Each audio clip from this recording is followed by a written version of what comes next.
சந்திக்கணும் அப்படிங்கறதோட நோக்கம் வந்து ஒரு ஆகஸ்ட் 1ஆம் தேதி பாரதிய ஜனதா கட்சியின் சார்பா தமிழக பாரதிய ஜனதா கட்சியினுடைய தலைவர் மரியாதைக்குரிய அண்ணன் நயினார் நாகேந்திரன் அவர்களுடைய தலைமையில தஞ்சாவூர்ல மேகதாதுல அணை கட்ட முயற்சி எடுக்கக்கூடிய கர்நாடக காங்கிரஸ் அரசாங்கத்தை கண்டிச்சு, அதே மாதிரி தமிழ்நாட்டுக்கு உரிய நீரை உரிய நேரத்தில் கொடுக்காத கர்நாடக காங்கிரஸ் அரசாங்கத்தை கண்டிச்சு ஒரு மிகப்பெரிய போராட்டத்தை தஞ்சாவூர்ல நடத்தலாம் அப்படின்னு பாரதிய ஜனதா கட்சி முடிவு பண்ணியிருக்கோம். அதுல பாரதிய ஜனதா கட்சியினுடைய மாநில தலைவர் மரியாதைக்குரிய அண்ணன் நயினார் நாகேந்திரன் அவர்கள் கலந்துக்கிறாரு. இன்னும் தேசிய அளவில் இருக்கக்கூடிய பொறுப்பாளர்கள் கலந்துக்கிறாங்க. தமிழ்நாட்டில் இருக்கக்கூடிய முன்னாள் மாநில தலைவர் முன்னாள் மத்திய அமைச்சர் அண்ணன் பொன் ராதாகிருஷ்ணன் அவர்கள் கலந்துக்கிறாங்க. அதே பாரதிய ஜனதா கட்சியுடைய மூத்த தலைவராக இருக்கக்கூடிய அண்ணன் கச்சிராஜா அவர்கள் கலந்துக்கிறாங்க. தேசிய மகளிர் அணியினுடைய தலைவியாக இருக்கக்கூடிய வானதி சீனிவாசன் அவர்கள் மற்றும் இருக்கக்கூடிய நிர்வாகிகள் எல்லாருமே இந்த போராட்டத்துல தமிழ்நாட்டினுடைய உரிமையை மீட்டெடுக்கணும் அப்படிங்கிறதுக்காக ஒரு மிகப்பெரிய போராட்டத்தை பாரதிய ஜனதா கட்சி நடத்தணும்னு முடிவு எடுத்தோம். அதுக்கு டெல்டா பகுதியை சேர்ந்த விவசாயிகளுடைய பொதுமக்களுடைய ஆதரவு எங்களுக்கு இருக்கும் அப்படின்னு நம்புறோம். கண்டிப்பா இந்த போராட்டத்துல பல ஆயிரக்கணக்கான பேர் கலந்து கொள்ளக்கூடிய போராட்டமா, கர்நாடகாவில் ஆட்சி செய்யக்கூடிய காங்கிரஸ் அரசாங்கத்தினுடைய காதில் ஒலிக்கக்கூடிய ஒரு போராட்டமா இந்த போராட்டம் இருக்கும் அப்படின்னு நம்புறேன். மத்திய கல்வி அமைச்சர் வந்து ஒரு வார்த்தையை குறிப்பிட்டிருக்காரு, நாட்டின் இளைஞர்கள் வந்து தீய சக்திகளின் கையில் சிக்கிவிடக்கூடாதனால மரியாதைக்குரிய கல்வி அமைச்சர் தர்மேந்திர பிரதான் அவர்கள் தற்பொழுது சற்று நேரத்துக்கு முன்னாடி ராஜினாமா பண்ணியிருக்காரு. அவர் பண்ணும்பொழுது தெளிவா தன்னுடைய ராஜினாமா எந்த நோக்கத்துக்காக கொடுத்திருக்கோம் அப்படிங்கறத தெளிவா குறிப்பிட்டிருக்காரு. இன்னும் நம்ம நாட்டில் இருக்கக்கூடிய மாணவர்களுடைய வாழ்க்கை பாதிக்கப்படக்கூடாது, தேச விரோதிகளுக்கு இடம் கொடுத்துடக்கூடாது அப்படின்னு ரெண்டு கருத்து வருது அப்படிதான் நினைக்கிறேன். ஏன்னு சொன்னா மாணவர்கள் வினாத்தாள் கசிவு எதிர்த்து போராட்டம் நடத்துறாங்க. வினாத்தாள் கசிவுக்கு எதிராக பாரதிய ஜனதா கட்சி என்ன நடவடிக்கை எடுக்கணுமோ அதெல்லாம் தொடர்ந்து எடுத்துக்கிட்டு இருக்காங்க. அந்த கசிவுக்கு காரணமானவர்கள் சிபிஐயால விசாரிக்கப்பட்டு கைது செய்யப்பட்டிருக்காங்க 13 பேர். அதே மாதிரி பிரதமர் அவர் உடனடியாக விரைவு நீதிமன்றம் அமைச்சு அவர்களுக்கு தண்டனை பெற்றுக் கொடுப்போம், அதுல எந்த மாற்றமும் இல்லை அப்படின்னு அறிவிச்சிருக்கிறார். வினாத்தாள் கசிவு ஏற்பட்ட உடனடியாவே தர்மேந்திர பிரதான் இதுக்கு நான் பொறுப்பேற்றுக்கிறேன் அப்படின்னு சொல்லி தன்னுடைய மன்னிப்பை கோரியிருக்கிறார். ஏன்னா கடந்த காலத்துல எத்தனையோ முறை வினாத்தாள் கசிவு ஏற்பட்டிருக்கு, மத்திய அரசாங்கத்திலையும் சரி மாநில அரசாங்கங்கள்லயும் சரி. இந்த மாதிரியான ஒரு மிகப்பெரிய போராட்டத்தை முன்னெடுத்திருக்காங்களா, அதுக்கு தீர்வு கிடைச்சிருக்கா? கடந்த காலத்துல போராட்டம் நடத்தி அதுக்கப்புறம் நீதிமன்றத்துக்கு போய் தான் சில தீர்வுகள் அவர்களுக்கு கிடைச்சிருக்கு. ஆனா நம்முடைய பிரதமர் நரேந்திர மோடி அவர்கள் இளைஞர்கள் மேல மிகப்பெரிய அக்கறையோட இருக்கக்கூடியவர். அப்படி இருக்கக்கூடிய நம்முடைய பிரதமர் இந்த வினாத்தாள் கசிவுக்கு எதிரான நடவடிக்கைகளை ரொம்ப தீவிரமா எடுத்துக்கிட்டு இருக்காங்க. இருந்தாலும் போராட்டம் நடத்தினாங்க, மாணவர்கள் நடத்தினாங்க. மாணவர்கள்ங்கிற போர்வையில அதுல பல பேர் உள்ள வந்திருக்காங்க. ஏன்னா பாகிஸ்தானை சேர்ந்தவங்க உள்ள வந்திருக்காங்கன்னு சொல்றாங்க. தற்பொழுது கூட பாத்தீங்கன்னு சொன்னா அமெரிக்காவில இருந்து காலிஸ்தான் பிரிவினைவாதிகள் 5 பேர் கைது பண்ணியிருக்காங்க சொல்றாங்க உள்ள எல்லையில. இப்படி உலக நாடுகள் முழுவதும் இருக்கக்கூடிய இந்திய நாட்டிற்கு எதிரான சிந்தனை இருக்கக்கூடிய, இந்த இந்திய நாட்டில் அமைதி இருக்கக்கூடாது, அமைதியை சீர்குலைக்கணும் அப்படின்னு முயற்சி எடுக்கக்கூடிய பல அமைப்பை சேர்ந்தவங்க இந்த மாணவர்கள் நடத்தக்கூடிய போராட்டத்துல ஊடுருவி கலவரத்தை உண்டு பண்ணி பிரச்சனையை உண்டு பண்ணி இந்தியாவில் அமைதியை சீர்குலைக்கணும் அப்படின்னு முயற்சி பண்றாங்க. இது உலக நாடுகளுடைய சதி இருக்கு அப்படின்னு சொல்லப்படுது. அதனால இந்த மாதிரி ஒரு வாய்ப்பை கொடுத்துடக்கூடாது. ஏன்னா போராட்டம் நடத்துறாங்க, இப்ப சென்னையிலே போராட்டம் நடத்துறாங்க. போராட்டம் நடத்துறப்ப பாத்தீங்கன்னு சொன்னா அந்த பாட்டு பாடுறாங்க, அந்த பாட்டுல என்னென்னமோ வருது, கோமியத்தை குடிக்கிறேன்னு பாடுறாங்க, என்னென்னமோ பிஜேபிக்கு எதிராக, RSSக்கு எதிராக, இந்துக்களுக்கு எதிராக பல வார்த்தைகள் அதுல கொண்டு வர்றாங்க. அப்ப போராடுறது மாணவர்களுக்காக போராடுறாங்களா, இந்த வினாத்தாள் கசிஞ்சதுக்கு தீர்வு ஏற்படணும்னு போராடுறாங்களா, இல்ல இந்த மத்தியில இருக்கக்கூடிய அரசாங்கம் இருக்கக்கூடாது, இருந்தா இந்த நாட்டை சீர்குலைக்க முடியாது அப்படிங்கிற நோக்கத்துல பண்றாங்களா அப்படிங்கிறது தெரியல. மாணவர்கள் அவர்களுக்கு தீர்வு கிடைக்கணும்னு போராடுறாங்க. ஆனா அந்த மாணவர்கள் உள்ள போய் நுழையக்கூடிய பல பேர், மாணவர்கள் பேரை பயன்படுத்தி அந்த கூட்டத்துக்குள்ள போய் நுழையக்கூடிய பல பேர் அந்நிய நாட்டினுடைய தூண்டுதல் இருக்கக்கூடிய சக்தியாகவும், பயங்கரவாதிகளுக்கு ஆதரவாக செயல்படக்கூடியவர்களாகவும், பிரிவினைவாதம் வேணும் இந்த நாட்டில் அப்படின்னு செயல்படக்கூடியவர்களாக இருக்கிறாங்க அப்படிங்கிறது தான் எங்களுடைய கருத்து. அதனால நம்முடைய அமைச்சர் தெளிவா குறிப்பிட்டிருக்காரு, மாணவர்களுடைய வாழ்க்கை பாதிக்கப்படக்கூடாது. ஏன்னா பயங்கரவாதிகளும் பிரிவினைவாதிகளும் உள்ள புகுந்து மிகப்பெரிய கலவரம் ஏற்படுது, துப்பாக்கி சூடு நடக்குது. உங்களுக்கு வங்கதேசத்துல நடந்துச்சு தெரியும். வங்கதேசத்துல இப்படித்தான் போராட்டத்தை ஆரம்பிச்சாங்க. அந்த நாட்டுடைய விடுதலைக்காக போராடியவங்களுக்கு, அந்த குடும்பத்தை சேர்ந்தவங்களுக்கு 30% இடஒதுக்கீடு கொடுத்தது அரசாங்கம். அந்த இடஒதுக்கீடை ரத்து பண்ணணும்னு தான் போராட்டத்தை ஆரம்பிச்சாங்க. ஆனா அரசாங்கம் அந்த இடஒதுக்கீடை ரத்து பண்ணதுக்கு பிறகு அங்க பாத்தீங்கன்னு சொன்னா, அதுக்கு பிறகு அங்க இருக்கக்கூடிய ஆட்சியாளர்கள் ஆட்சியை விட்டு இறங்கின அந்த போராட்டத்தை நடத்தி மிகப்பெரிய வன்முறை கலவரம் எல்லாம் நடந்துச்சு. நம்ம எல்லாம் பார்த்தோம். இப்ப அதே மாதிரி இப்போ அமைச்சர் ராஜினாமா பண்ணாங்க. அமைச்சர் ராஜினாமா பண்ணிட்டாங்க. அதுக்கு பிறகு அந்த அமைப்பை சேர்ந்தவங்க கூட, காக்ரோச் ஜனதா பார்ட்டியை சேர்ந்தவங்க கூட, கரப்பான்பூச்சி ஜனதா கட்சியை சேர்ந்தவங்க கூட இப்ப என்ன சொல்றாங்க, அவங்க வைக்கக்கூடிய சில கோரிக்கைகள்ல நியாயம் இருக்கலாம். அதிகாரிகளை குறிப்பிட்டு இந்த அதிகாரிகள் மேல நடவடிக்கை எடுங்க, காவல்துறையும் துணை ராணுவமும் எங்கள்கிட்ட மன்னிப்பு கேட்கணும். இதெல்லாம் ஏற்புடையதா அப்படிங்கறத பொதுமக்களும் மாணவர்களும் நீங்க யோசிச்சு பார்க்கணும். மிகப்பெரிய வன்முறை நடக்குது.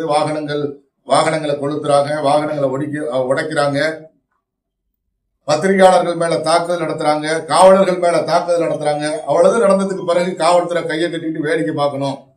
இல்ல லேசா ஒரு லத்தி சார்ஜ் பண்ணிட்டாங்க, இல்ல வங்கதேசம் மாதிரி எதுவும் ஒன்றும் நடக்கல. ஏன்னா இருக்கக்கூடிய அரசாங்கம் ஜனநாயகத்துக்கு முக்கியத்துவம் கொடுக்கக்கூடிய அரசாங்கம் அப்படிங்கிறதுனால எந்த விதமான பெரிய கலவரங்களும் இல்லாம அதை கட்டுக்குள்ள கொண்டு வரதுக்கு லேசான தடியடி பண்ணாங்க. இப்ப உடனே அவங்க மேல நடவடிக்கை எடுக்கணும், அவங்க எல்லாம் மன்னிப்பு கேட்கணும், எல்லாம் எழுத்துப்பூர்வமா நடக்கணும் அப்படின்னு ஒரு கோரிக்கை வைக்கிறாங்க. இது இந்திய நாட்டினுடைய அமைதிக்கு நல்லதான்னு தெரியல. தயவு செஞ்சு நாங்க மாணவர்களை கைகூப்பி கேட்டுக்கிறது என்னன்னு சொன்னா, மாணவர்கள் உங்க உரிமைக்காக போராடுங்க, அதுல எந்த தவறும் கிடையாது. ஆனா நீங்க போராடுற அதே காலகட்டத்துல உங்களோட போராடக்கூடியவர்கள் மாணவர்கள் தானா, இல்ல இந்த நாட்டினுடைய அமைதியை சீர்குலைக்கணும்னு முயற்சி எடுக்கக்கூடியவர்கள் உள்ள வந்திருக்காங்களா அப்படிங்கறத நீங்க ஆய்வு பண்ணுங்க. ஏன்னா நம்முடைய பிரதமர் நரேந்திர மோடி மாதிரி ஒரு பிரதமர் இந்த நாட்டில் இனிமே கிடைப்பாரா எங்களுக்கு தெரியாது. மக்களுக்காக பணியாற்றக்கூடிய ஒருத்தர், அவருடைய ஆட்சியை இறக்கணும் அப்படிங்கிறதுக்காக ஒரு மிகப்பெரிய சதி உலக அளவுல இருந்து நடக்குது. ஏன்னா பிரதமர் நரேந்திர மோடி இருந்தா அந்த நாட்டை யாரும் அடிமைப்படுத்த முடியாது, சிறத்தன்மையோடு இருக்கக்கூடிய ஒரு அரசாங்கமா அந்த அரசாங்கம் இருக்கு. அப்படிங்கிறதுனால கடந்த காலம் மாதிரி ஒரு அரசாங்கத்தை உருவாக்கணும் அப்படின்னு முயற்சி பண்றாங்க. மாணவர்கள், படிச்சவங்க, படிக்கக்கூடியவங்க தயவு செஞ்சு நல்லா சிந்திச்சு பார்த்து இந்த நாட்டினுடைய அமைதியை சீர்குலைக்கக்கூடிய எந்த நடவடிக்கைகளும் ஈடுபடாம உங்களுடைய உரிமைகளுக்காக அமைதியான முறையில போராடுங்க. கண்டிப்பா அதுல தவறே கிடையாது. இதுதான் எங்களுடைய வேண்டுகோள். பிரதமர் பல பதவிகள் சொல்லி இப்ப டெல்லியில ராகுல் காந்தி தலைமையில போராட்டம் ஆரம்பிச்சிருக்காங்க. ஏற்கனவே நான் சொன்னதுதானே, இப்ப வங்கதேசத்துல என்ன நடந்துச்சோ அதை இந்தியாவில் நடத்தணும்னு பல அமைப்புகள் முயற்சி பண்றாங்க. அவரையும் கூட பல நாட்டில் இருக்கக்கூடியவங்க ஏற்கிறதா சொல்றாங்க. அது எந்த அளவுக்கு சரியா இருக்குன்னு தெரியல. அதனால அவங்களுடைய முயற்சிங்கிறது இதுதான். அந்த போராட்டத்தினுடைய நோக்கம், போராட்டத்தை ஆரம்பிச்சவர்களுடைய நோக்கம் இதுதான். மாணவர்கள் அதுல பலியாக்கப்பட்டு இருக்காங்க. மாணவர்கள் பாதிக்கப்படக்கூடாது அப்படிங்கிறதுக்காக தான் அந்த அரசாங்கம் இந்த அளவுக்கு விட்டு கொடுத்து போயிட்டு இருக்கு. மாணவர்கள் எந்த வகையிலும் பாதிக்கக்கூடாது. ஏன்னா அவர்களை பயன்படுத்தி சில பேர் குளிர்காய முயற்சி பண்றாங்க. அதுக்கு நம்ம அரசாங்கம் இடம் கொடுத்துடக்கூடாது அப்படின்னு தான் நம்ம நடவடிக்கை எடுக்கிறோம். அதுக்காகத்தான் அமைச்சர் ராஜினாமா பண்ணியிருக்காரு. அடுத்து அவங்களுடைய இலக்கு என்னவா இருக்கும் அப்படிங்கிறத நீங்க சொல்ற மாதிரி தான் பிரதமர் பதவி விலகணுங்கிறது தான் அவங்களுடைய குறிக்கோள். ஒட்டுமொத்தமா எதிர்கட்சிகளுடைய குறிக்கோள் அதுதான், அந்நிய நாட்டு சக்திகளுடைய குறிக்கோள் அதுதான், பயங்கரவாதிகளுடைய நோக்கமும் அதுதான். ஏன்னா இந்த நாடு பாதுகாப்பான நாடா இருக்கக்கூடாது அப்படின்னு நினைக்கிறாங்க. வளர்ச்சி அடைந்து கொண்டு இருக்கக்கூடிய நாடா இருக்கக்கூடாதுன்னு நினைக்கிறாங்க. அந்த நிலை மாணவர்கள் உணரணும். இது எதுக்காக நடக்குது, எப்படி நடக்குது அப்படிங்கிறத மாணவர்கள் உணர்ந்து அவருடைய கோரிக்கையா இருந்து அமைச்சர் ராஜினாமா பண்ணணுங்கிற தேவை கிடையாது. ஏற்கனவே தப்பு பண்ணவங்க தண்டிக்கப்பட்டிருக்காங்க. இருந்தாலும் கூட மாணவர்கள் கோரிக்கை வச்சாங்கன்னு ராஜினாமா பண்ணிருக்கு அரசாங்கம். அதனால நீங்க இதை உணர்ந்துகிட்டு வேற எங்கேயோ கொண்டு போறதுக்கு முயற்சி பண்றாங்க, நாட்டை சீர்குலைக்கு முயற்சி பண்றாங்க அப்படிங்கறத உணர்ந்து மாணவர்கள் உடனடியா அந்த போராட்டங்கள்ல இருந்து வெளியேறணும். மற்றவர்கள் போராடணும், அதை அரசாங்கம் பார்க்கணும். ஓகேண்ணா? முதல்வர் இல்ல, தமிழ்நாட்டினுடைய முதலமைச்சராக இருக்கக்கூடிய மரியாதைக்குரிய விஜய் அவர்கள் 3ஆம் தேதி சந்திக்கிறதா சொல்லியிருக்காங்க. அவர் முதலமைச்சரையும் சந்திக்கலாம், பிரதமரையும் சந்திக்கலாம். முதலமைச்சர் எல்லாரையும் போய் சந்திக்கணும் தமிழ்நாட்டினுடைய உரிமையை மீட்டெடுக்கிறதுக்கா. மத்திய அரசாங்கம் ஏற்கனவே அதுக்கு அனுமதி இல்லை அப்படின்னு சொல்லியிருந்தாலும் கூட மீண்டும் மீண்டும் நம்ம வலியுறுத்தணும். அது நம்மளுடைய பொறுப்பு, நம்மளுடைய கடமை.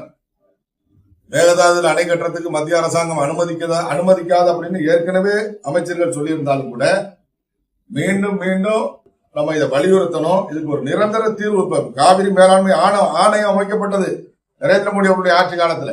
ஆணையம் அமைக்கப்பட்டதுக்கு பிறகு கூட நமக்கு உரிய நீர் கிடைக்கிறதுல பிரச்சனை இருக்கு. கர்நாடகத்தில் இருக்கக்கூடிய அரசாங்கம் அந்த நீரை கொடுக்க மாட்டேங்கிறாங்க. அதனால இந்த அணையை மத்திய அரசாங்கம் கையில் எடுத்து அதை பாதுகாக்கக்கூடிய பணிகளை செஞ்சா நல்லா இருக்கும். தமிழ்நாட்டுக்கு உரிய நீர் கிடைக்கும் அப்படின்னு நம்புறோம். முதலமைச்சர் இந்த கோரிக்கையை வச்சு கர்நாடகத்தினுடைய முதலமைச்சரையும் பார்க்கணும், பாரத நாட்டுடைய பிரதமரையும் சந்திச்சு இந்த காவிரி பிரச்சனைக்கு ஒரு நிரந்தர தீர்வுக்கு நடவடிக்கை எடுக்கணும் அப்படின்னு கேட்டேன். நீட் தேர்வு பேப்பர் லீக் ஆனதை கூட தடுக்க முடியல. அவர் மோடி தான் தேச விரோதி அப்படின்னு அரவிந்த் கெஜ்ரிவால் வந்து அறிக்கை. அரவிந்த் கடந்த காலங்கள்ல எத்தனை தேர்வுகள்ல வினாத்தால் கசிவு ஏற்பட்டிருக்கு, எத்தனை முறை அமைச்சர்கள் ராஜினாமா பண்ணிருக்காங்க, இல்ல பிரதமர் ராஜினாமா பண்ணிருக்காரு. மத்தியில மாநிலத்துல எத்தனை மாநிலத்துல வினாத்தால் கசிவு ஏற்பட்டிருக்கு, எத்தனை முதலமைச்சர்கள் ராஜினாமா பண்ணிருக்காங்க. இப்ப தமிழ்நாட்டுல உதாரணத்துக்கு வச்சுங்க, நான் அந்த கோரிக்கை வைக்கல. தமிழ்நாட்டுல இப்ப லாக்அப் டெத் நடக்குது. கடந்த ஆட்சியிலையும் நடந்துச்சு, இந்த ஆட்சியிலையும் நடக்கும். தொடர்ந்து லாக்அப் டெத் நடக்குது. காவல்துறை பொறுப்புல வச்சிருக்கக்கூடியவர் முதலமைச்சர். அப்ப முதலமைச்சர் பதவி விலகணும் அப்படின்னு கேட்பாங்களா? சில இடங்கள்ல சில தவறுகள் நடக்கும். அந்த தவறை நிறுத்துறதுக்கான நடவடிக்கைகள் அரசாங்கம் எடுக்கணும் அப்படிங்கிறதுல எந்த மாற்றமும் கிடையாது. இப்ப தமிழ்நாட்டுல கொலை நின்று போச்சா, கற்பழிப்பு நின்று போச்சா? ஒண்ணும் நிக்கல. எல்லாம் நடந்துட்டு தான் இருக்கு. லாக்அப் டெத் நடக்குது, கொலையும் நடக்குது, கற்பழிப்பு நடக்குது, எல்லாம் நடக்குது. கடந்த ஆட்சி மாதிரி தான் இந்த ஆட்சியிலும் இருக்கு. அதுக்காக உடனே 2 மாசத்துக்குள்ள முதலமைச்சர் பதவி விலகணும் அப்படின்னு எல்லாம் கோரிக்கை வைக்க முடியாது. நடக்காத அளவுக்கு அரசாங்கம் நடவடிக்கை எடுக்கணும். வினாத்தாள் கசிவுன்னு கேட்டா அது எங்க அரசாங்கமா இருந்தாலும் கூட இனிமேலுக்கு அந்த மாதிரி நடக்காததுக்கு இப்ப அடுத்த வருஷம் வந்து ஆன்லைன்ல கொண்டு வரணும்னு சொல்லிட்டாங்க. அடுத்த வருஷம் நீட் எக்ஸாம் வந்து ஆன்லைன்ல உங்களுக்கு கொஸ்டின் பேப்பர் வரப்போகுது. வினாத்தாள் லீக்குக்கு வாய்ப்பு இருக்காது. அப்ப நீங்க என்ன கோரிக்கை இதை அரசாங்கம் பண்ணுங்க. நீங்க ஆன்லைன் இதை வைங்க அப்படின்னு வைக்கலாம். இல்ல எந்த மாதிரி என்னென்ன நீங்க எதிர்பார்க்கறீங்க அந்த கோரிக்கையை வச்சு அந்த அரசாங்கம் நிறைவேற்றணும். அதை விட்டுட்டு அமைச்சர் ராஜினாமா பண்ணணும், பிரதமர் பண்ணணும், அப்புறம் வந்து மத்திய அரசாங்கத்துக்கு எதிராக கோஷம் போடணும். பிரதமர் நரேந்திர மோடி அவருடைய புகைப்படத்தை வச்சு செருப்பால் அடிக்கிறாங்க ஊர்வலத்துல. கேவலமா இப்ப இன்னைக்கு நடந்துகிட்டு இருக்கக்கூடிய விஷயங்கள்லாம் இது வேற எதையோ நோக்கி போயிட்டு இருக்கு. பிரதமர் நரேந்திர மோடி அவருடைய புகைப்படத்தை பிடிச்சிட்டு அந்த புகைப்படத்தை செருப்பால் அடிக்கிறாங்க. இவரெல்லாம் தேச விரோதிகளா இல்லையா? நாட்டை மிகப்பெரிய நாடா வளர்த்திருக்கக்கூடிய பிரதமரை ஒரு புகைப்படத்தை வச்சு செருப்பால் அடிச்சு டிவில மீடியாவில் வருது. அதனால மாணவர்கள் தயவு செஞ்சு இதுல இருந்து ஒதுக்கிங்க. உங்களுக்கான கோரிக்கைகள் என்னவோ அதை வந்து மத்திய அரசாங்கம் கண்டிப்பா நிறைவேற்றும். அதுல ஒண்ணும் கிடையாது. மற்றவங்க என்னன்னா பாத்துக்கலாம், எதிர்கட்சியோ மற்ற கட்சிகளோ அது அரசாங்கம் பார்த்து. நீட் தேர்வு வேணாண்டு எல்லாருமே போராடிட்டு இருக்காங்க. தமிழக முதல்வர் கூட அவங்க அந்த கோரிக்கை வச்சிருக்காங்க. இதுல பாஜக கொள்கை எப்படி? இல்ல, நீட் தேர்வு காங்கிரஸ் கட்சியுடைய ஆட்சியில கொண்டு வரப்பட்டது. நீதிமன்றத்தினுடைய தீர்ப்பின் மூலமா கொண்டு வரும். நீட் தேர்வு வேண்டாம்னா நீங்க நீதிமன்றத்துக்கு தான் போகணும். அரசாங்கம் முடிவெடுக்க முடியாது. அதே மாதிரி பாத்தீங்கன்னு சொன்னா நீட் தேர்வுனால இன்னைக்கு வந்து சாதாரண குடும்பத்தில் இருக்கக்கூடிய மாணவர்கள்லாம் டாக்டர் படிச்சுட்டு இருக்காங்க. கடந்த காலத்தை விட இந்த காலத்துல அதிகமா வந்து சாதாரண குடும்பத்தில் இருக்கக்கூடிய மாணவர்கள், ஏழை எளிய குடும்பத்தில் இருக்கக்கூடியவங்க படிக்கிறாங்க. எங்களை பொறுத்த வரைக்கும் நீட் தேர்வு வேணுங்கிறது தான். தமிழ்நாட்டை தவிர வேற எங்க நீட் தேர்வு வேண்டாம்னு போராட்டம் நடத்துறாங்க? வினாத்தாள் கசிவு தவறுன்னு போராட்டம் நடத்துறாங்க. வினாத்தாள் கசிஞ்சதுக்கு நடவடிக்கை எடுக்கணும்னு போராட்டம் நடத்துறாங்க. தமிழ்நாட்டுல தான் நீட் தேர்வு ரத்து பண்ணணும்னு போராட்டம் நடத்துறாங்க. அது ஏன்னா அப்பையில இருந்து பண்ணிட்டு இருக்காங்க. தனியார் மருத்துவக் கல்லூரி வச்சிருக்கக்கூடியவங்களுடைய ஆட்சி தான் கடந்த காலத்துல இருந்துச்சு. அந்த கல்லூரி வச்சிருக்கக்கூடியவங்க பயனடைய நோக்கத்துல பண்ணிருக்கலாம். இப்ப இருக்கக்கூடிய முதலமைச்சர் கூட அந்த கருத்தை சொல்றாரு. எதுக்காக சொல்றாரு எங்களுக்கு தெரியல. அவரும் கல்லூரி வச்சிருக்காரு. நாங்க இருந்தாலும் அதுக்காக சொல்றாரா எனக்கு தெரியாது.